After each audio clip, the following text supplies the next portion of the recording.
It's time to take a look inside ECSU Mighty Vikings football. Welcome to Viking Coaches Show with Marcus Hilliard on WRVS 89.9. Yes, another edition of Viking Coaches Show here on WRVS 89.9. Yours truly, Clay Mercer, always happy to be here and always happy to sit across from the head football coach of the Mighty Vikings, Coach Marcus Hilliard. Coach, the Vikings sit at 500 on the season following a rare bye week, and we were talking about how rare that is. It just seems weird to have a bye week. I don't know. My first time since I've been coaching. As an actual bye week, barring any like hurricane or any other event. But it's different. Felt good though. Felt good. That's good. On our last show, you talked a little bit about how the coaches would use the bye week, not only for the players but really for themselves to get themselves prepared. Also, break down how the week has been and what you learned about the team over the week.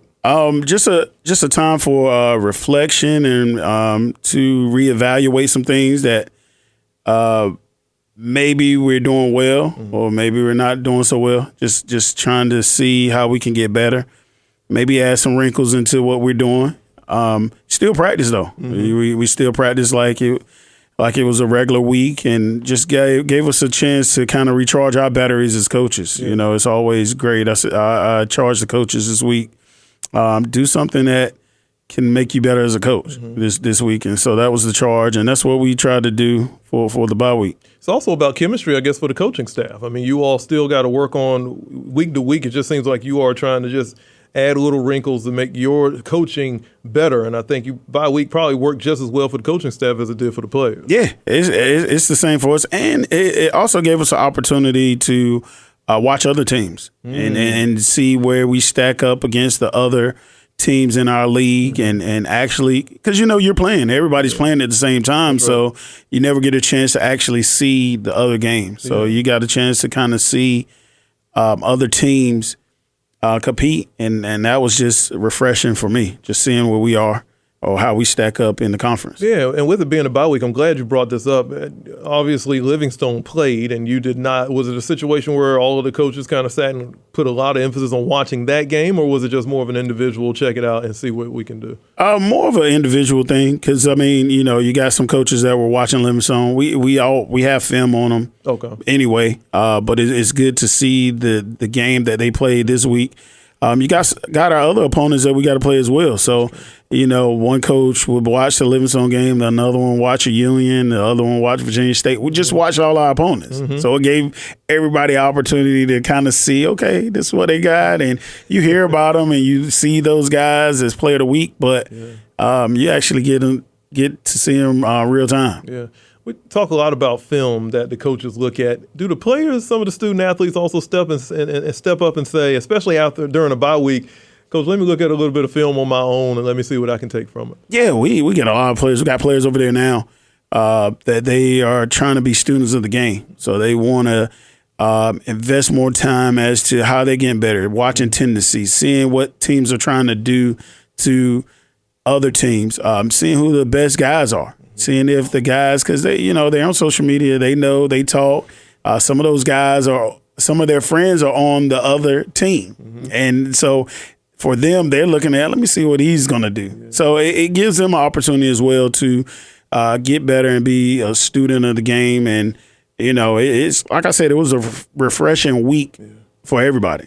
I think the team needed it also. And, Coach, I want to speak a little bit about that social media side of things. And I know we talked about the Down East Viking Football Classic, a lot of chatter here, a lot of areas that the team can kind of lose focus because there's just so much happening. When it comes to social media, it's got to be very difficult to kind of reel that in because the student athletes have their own time. They're checking social media. Words are being said.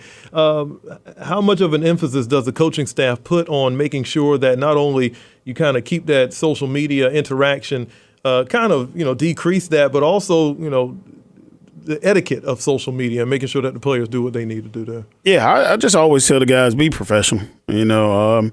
You're a target. It's a target on your back. People are going to say things about you. People say things about me and the coaching staff and the university, but you got to know you got to rise above some of those things. Some are good, some are bad, but you got to take it all in stride and just, we know what we have there. And I just tell the guys, don't do anything that'll be that'll be derogatory towards the program or the university. You know, I always say they know this. Watch your decorum, and rather it be on social media or out in the public, just watch what you do because everybody's watching you, and they know the standard is the standard with that. And when it comes to social media, we just try to tell them, you know, they're going to say things. And guys, some of his bulletin board materials from other teams is from guys, some columnists that may say this about our team. Man, I laugh at it. I've seen it. I said way worse things. I'll tell them, if y'all think that's something, just see what they're saying about me.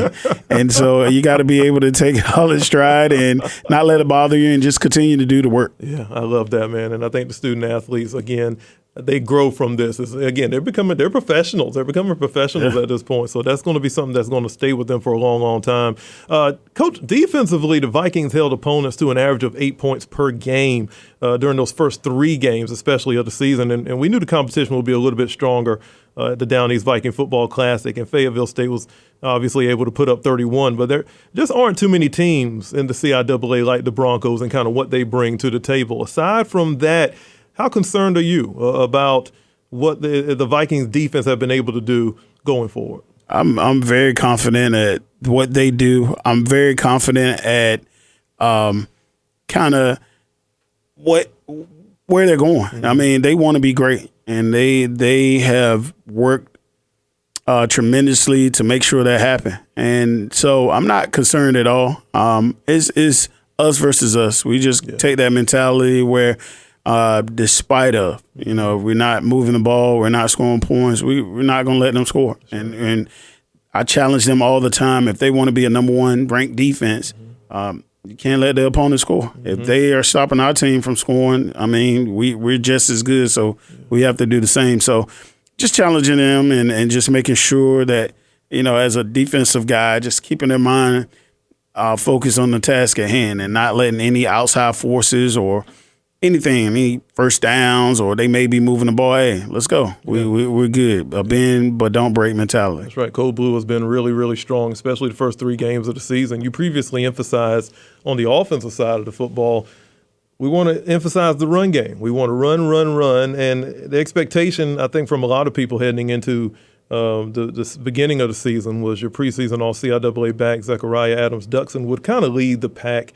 He wasn't available in the first game, and junior Rashard Biggs definitely stepped up. Even your quarterback, DeMarcus Creasy, led the team in rushing a couple of games. But that may not be ideal, but how confident are you that the ground game will get where you and the coaching staff want it to be as the season goes along? Yeah, it's just a point of those guys gelling together, having this be their 5th game, you know, all from a coordinator standpoint to the offensive line.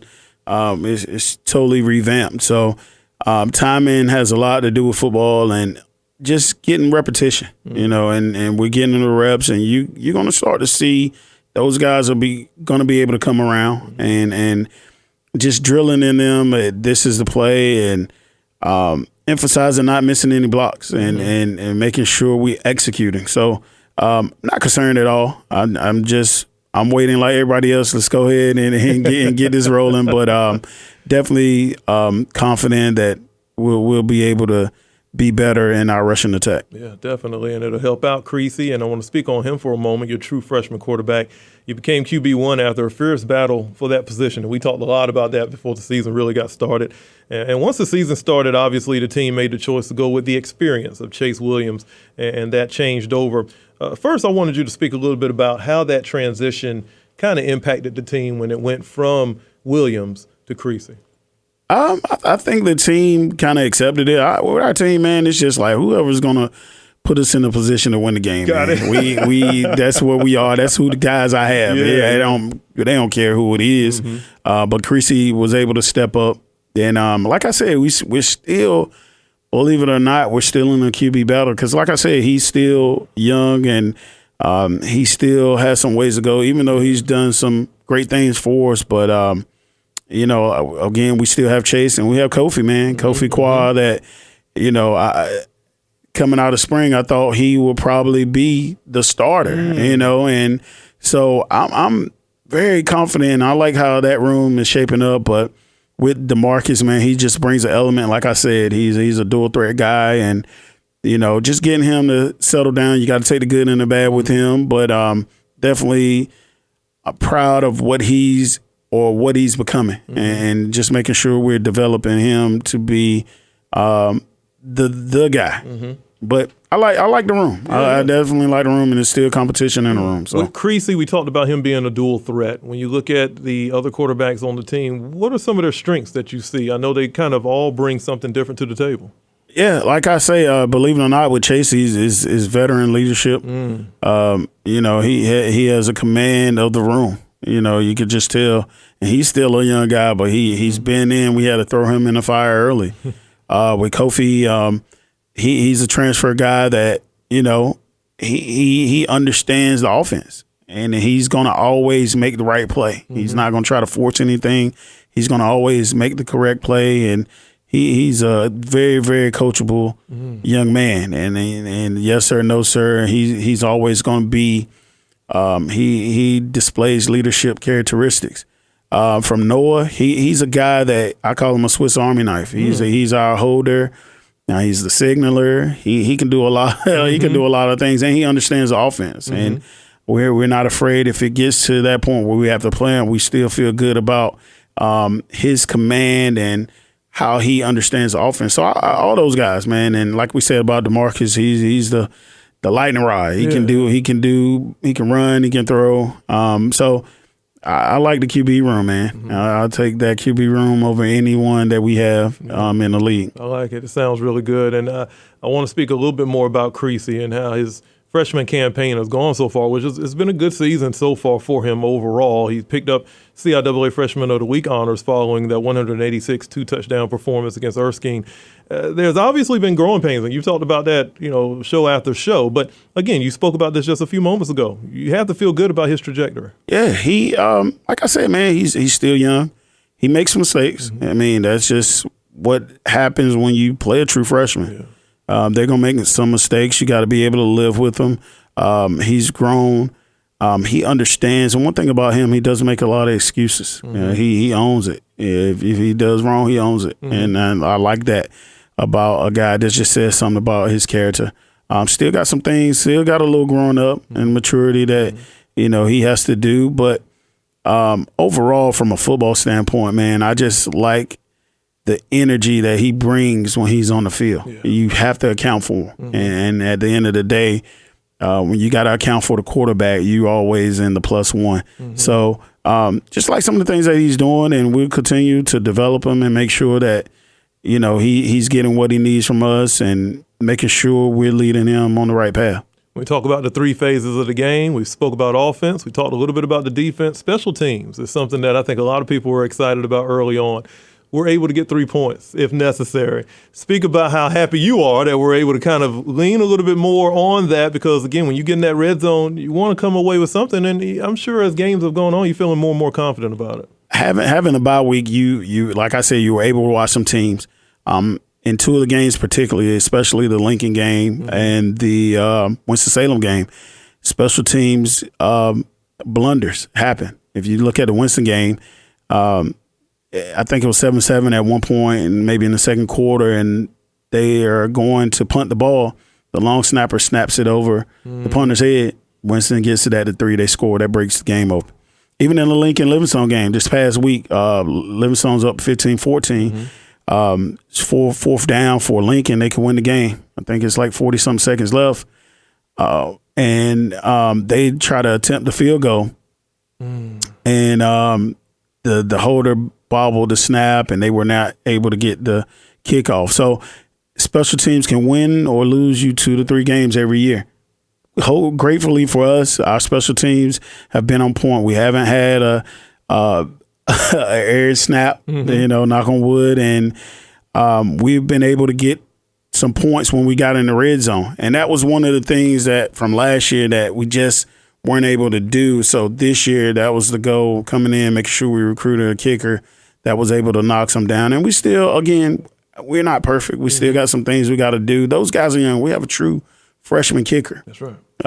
And so he just was kicking in high school last year this time. And now putting him on the big stage. And he's having to grow up fast, and that's what it is. You learn better off experience. So grateful that now if we get in the red zone, we're able to, we can get 3 points. So that's a big thing for us. Darius Satterfield, just for a moment, he's a character. I enjoy talking with him. His punting, his kickoffs have been pretty good this year. I think he really puts the team in good position with that. Just speak about his growth, where he is right now, and again, special teams being an important part of it. Yeah, Darius is the leader of the specialists. But one thing about him, more often, his off the field things that he does. He is not only a team leader, but a leader for our university and in the conference. Yeah. Some of the things he does off the field, just his community service, and he's involved in the church. He's just one of those guys you love to have him on your team, and I'm grateful to have him on my team. And as far as him with football, kickers, man, they're a little different, man. I'm just telling you, they're a little different, and I get on him too from a football standpoint. But great kid, man, and he's going to do everything you ask him to do. We try to play to his strengths, and we allow him, hey, which way you want to kick, Darius, and we try to tailor it to what he likes and whatever. But good kid, man, and he's had to grow up. He's had to kick as a true freshman, and now being a junior. Hey, it's what it is. You got to roll with it, and just grateful to have him on our team, man. He's a dual threat guy, so he's also a kicker. He's also a field goal kicker as well. So he punts for us. He kicks off for us, and he can kick field goals if we get in a pinch. So it's great to have a dual threat kicker. Speaking of the great student athletes that we have on the team right now, the person I'm talking to was a student athlete here at ECSU. When we return, I want to talk a little bit about his time on the field, not on the sideline, but in the trenches doing what he did. And we'll also give a little bit of love to some of the other athletics here at ECSU. All of that's on the way. It's Viking Coaches Show on WRVS 89.9. Do you have a question or comment for Coach Hilliard? Call into the show, 855-899-WRVS. Hi, it's Rachel Martin with Morning Edition. There comes a time when you've just got to let go of that old vehicle. Lots of great memories, but at this point, it is just taking up space. You could try to sell it, but that can be a hassle. So here's a thought. Let this station take it off your hands. Proceeds from the sale benefit this station, and you could get a tax break. Call today. Thanks. Call 866-789-8627 and find us online at ecsu.edu/WRVS. From the football field to the radio, this is Viking Coaches Show on WRVS 89.9. Welcome back to the show, and I want to say congratulations out to the ECSU volleyball team after picking up their second win of the season last Thursday with a 3-0 shutout of Virginia Union. Coach knows a little bit about Virginia Union himself. They're in the matchup as we speak right now at Bowie State. They'll return to the Vaughn Center on October 10th against Lincoln. You can learn more about all of this online at ECSUVikings.com. Coach, I know a lot of people know that you're an alum of this university, and they see you on the sideline, but a lot of people need to start to understand how good you were out there on the field, and I know we got some of the current players listening right now, so please listen up. This guy right here, first team All-CIAA back in 2001, I think was the year. Is that correct? Am I right about that? I can't remember, man. Let me say this. I was okay. I was okay. I know my guys will be like, man, he's like, so now I would tell those guys, like, back when I played, we didn't have Huddle. We didn't have any social media. We didn't have any digital things. We had VHS. You had to bring your tape to your coach.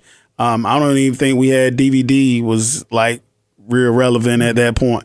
So it's hard to tell these guys and what you did. I always just tell them, like, look up my stats, man. They still had Google. Some of these guys are making tackles for losses. I had tackles for losses. I had sacks. I was okay, man. One thing I would say about my time here at Elizabeth City and playing, man, we didn't win a lot of games, but we always played hard, and that was the thing that was instilled in me at Coach Costa and Coach Wright, that were my coaches, Coach Tiller. They made sure we played, and I played on some defenses that were top ranked in the nation. And I was grateful to play with some good players and being okay myself. You know, a lot of times when you don't win a lot of games, you don't get a lot of recognition. But, you know, I was okay. I was okay, man. And honestly, I don't know at that point that I would be here, like sitting here being a head coach, because that was never a thought of mine. Like, I'm going to be the head coach here at Elizabeth City. I never thought about that. But, you know, you just go out there and you try to play. And I had an injury my senior year that kind of derailed me a little bit. But the guys that know that I play with, they will tell you, you know, I was pretty good. I wasn't like the greatest. I wasn't the fastest, but you know, I'll hit you. You know, I played multiple positions, and you know, I got a name for myself in the CI as far as a player. But I wish I had an opportunity to try to digitize some of those VHS so I can show my players, because they always ask me, Coach, where your highlight? Where your highlight? I'm like, man, we ain't made highlights back then. Like, it's on the tape, man. VHS, bro. Like, I don't have huddle. We don't have huddle back then. So very true. That was something, man. It's always a good laugh just talking with the guys with that, though. I know you say the team didn't win a lot, but there had to be some special moments out there, special games that may come to your mind, even if they weren't wins. What off the top of your mind right now? What comes to your mind when you think about it? So too, back in 2000, my first start, I remember we was down in Atlanta at Morehouse, and I think that was our third game, you know, and it was like, I guess one of the defensive ends that got hurt, and coach called my number. I was up, and the game was so fast. Like, the speed of the game was so fast. I felt like a midget out there with all the giants that Morehouse had, man. And it was like I needed to get hit first to get myself acclimated to the game, man. And it was just like, you know, I made one tackle and then I felt good about it. But just that point, man, and I was a true freshman. So I understand from a freshman standpoint, like it's tough to get out there and expect for those guys to perform. So that's why, you know, I commend our true freshmen, because we're asking them to do a tall task. And I remember I was a true freshman, man. I'm just trying to not lose the game. I'm just trying not to get ran over or whatever. So I remember that. And then my senior year, we played Virginia Union. They were going, this 2003. They were going to the CIAA championship. And I don't know, we may have won 2 games that year, and we were just like, you know what, man, we just gonna ruin everybody's day today. And it's just gonna be a day. And I had a great game. I think I made 8 tackles, but on the last play, they were driving and we were up, and the quarterback tried to do like this rollout, and I hit him, and my teammate scooped and scored, and his brother actually played for Virginia Union. Okay. And I could see, like, when he scooped the ball up, his brother was like, oh, no, y'all let my brother score. And, like, he ran it like 80-something yards. Ooh. But I made a quarterback fumble. He scooped and scored, man. And those are the memorable moments that I can remember as a player, man. We still talk about that today at homecoming. But, those were the things, man, just being a true freshman and playing. It's tough, man. Like, I had to think about it when you asked that. I'm like, man, we're asking these guys to actually come in and be players and do big things for us. So that's a little bit about my career. Maybe the guys, they were like, we don't believe you. It's fine. I'll get the tape and I'll make sure I'll be able to show those guys. What do youngsters say? They say, Google me. I think that's what we Google me. I told them, just Google me. It's up there. It's cool. My stats, the stats and numbers, they don't lie. Yes, they're right there, man. So. You talked about Coach Tiller. You brought him up very quickly. I love his character. I always enjoy talking with him. How much of an influence has he been on you as a coach? Yeah, I wouldn't be here today if it wasn't for him, man. Just playing for him. Just what he's just a great guy. Yeah. You know, he was a mentor for me. Gave me opportunity. I didn't initially after playing. You know, since we're going there after playing, I ain't think about coaching. That's why I was saying that just sitting here in the seat being a head coach is just it's surreal. Wow. But he said, man, look. Give it a shot. Be a player coach. And I did that and fell in love with it. And he mentored me, gave me an opportunity to be a coordinator, you know, progressed in there. We had some good years. Elizabeth City had a good run, at least from 2006 to 12. I was a part of those things. And his tutelage and what he showed me, man, just helped me to be here today. And, you know, I wouldn't be here without him. And we had our times.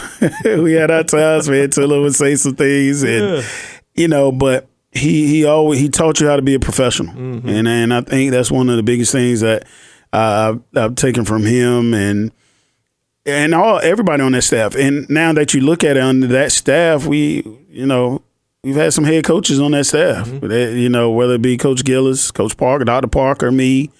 Even some high school coaches, Coach White. Everybody's been successful off that staff, so that should tell you just kind of who he was. Yeah. His coaching tree and kind of what type of person he was. But a great dude, man, and thankful for everything he has instilled in me. Yeah. Thank you for that, Coach. We're going to talk more about the coach's prowess out there on the field. We know what he does on the sideline, but I like to bring it to the attention of everybody checking in right now. We're all Viking fans, so we love it. Thank you for that, Coach. When we return here at the Viking Coaches Show, let's get him back on the sideline and get him prepared for Saturday's game coming up on Viking Coaches Show. Get your tickets for ECSU football games online at ECSUVikings.com. Elizabeth City State University promises to be the most affordable choice for a high-quality university education. The North Carolina Promise tuition plan will reduce the tuition cost of attending ECSU to only $500 per semester for in-state students. Learn more online at ecsu.edu/NCPromise. Elizabeth City State University. Come to discover, leave to conquer. From the football field to the radio, this is Viking Coaches Show on WRVS 89.9. Back here at the Viking Coaches Show, and the mighty Vikings are road warriors. Thankfully, they'll be coming home, but right now they still got to go on the road this Saturday as they battle 3-2 Livingstone and Salisbury. They escaped with a 15-14 win over Lincoln last Saturday. Coach spoke about that a few moments ago. This team is in the top 3 in the CIAA as far as team passing and rushing defense. They have one of the top backs so far in the conference. The Blue Bears will be definitely a strong test for ECSU on the road. Yeah, just looking at them, man, they play some solid football, and those guys are scrappy. They remind me of my team, honestly. Okay. Yeah, I'm just being honest, and they're scrappy, and that running back, he's 6'2", 250. So I already told the guys, hey, we got to hit, and he's gonna be good, but. They do some good things. Coach Gilbert is a good guy, man. Definitely a good guy, NFL guy, and they're going to be a test for us on Saturday. But we'll be up to it, and I'm grateful that we've had a week to get healthy. We had some guys that were nicked up a little bit, and we were able to get everybody healthy, man. And going into the game, I feel good about that. That's the biggest thing. When you get to this point of the season, it's not the X's and O's, is who you have. Yeah, that's true. You get guys so banged up, and thankfully for my team, man, we don't have any major injuries, so I'm grateful for that. So we'll be ready to go down to Salisbury, and like you said, we were on the road. Yeah, it's tough. It's tough. I think our guys are used to it though. Okay. It doesn't faze us. We've been. I don't even remember the last time we were home. It's September early. Yeah. So it's like we just go with the flow. Yeah. Well, the bye week seems to be very beneficial for ECSU. Both teams have split the last 4 matchups. Last time they got together was in 2022 in Rocky Mount. The 4 p.m. kickoff for Saturday's game. CIAA Sports Network will have all the coverage for you. You can get more details about this and so much more online at ECSUVikings.com. Another great episode of Viking Coaches Show. Coach, I want to give you the microphone, talk to the Viking fans, and get them ready for what's to come on Saturday. Yeah, all our Charlotte alum or area alums, come out and support us, man, down in Salisbury. We owe them one. You just said the Down East Classic. I remember that. It was a rain game. It was a messy game, man. It was a messy game. So we owe them one. We hadn't played them since. But everybody just come out and support the guys. We'll be ready to go, and we will see you this Saturday at 4 p.m. Sounds good. Thank you again, Coach, for making this show happen. Good luck on Saturday, and we'll catch up with you on Monday. Appreciate it. Thank you. Listen, if you missed out on any parts of today's show, you want to catch up on past shows, just go to the WRVS 89.9 YouTube channel and listen anytime. For Coach Hilliard, I'm Clay Mercer. Thank you for joining us this evening. We'll see you next time for Viking Coaches Show, only on WRVS 89.9.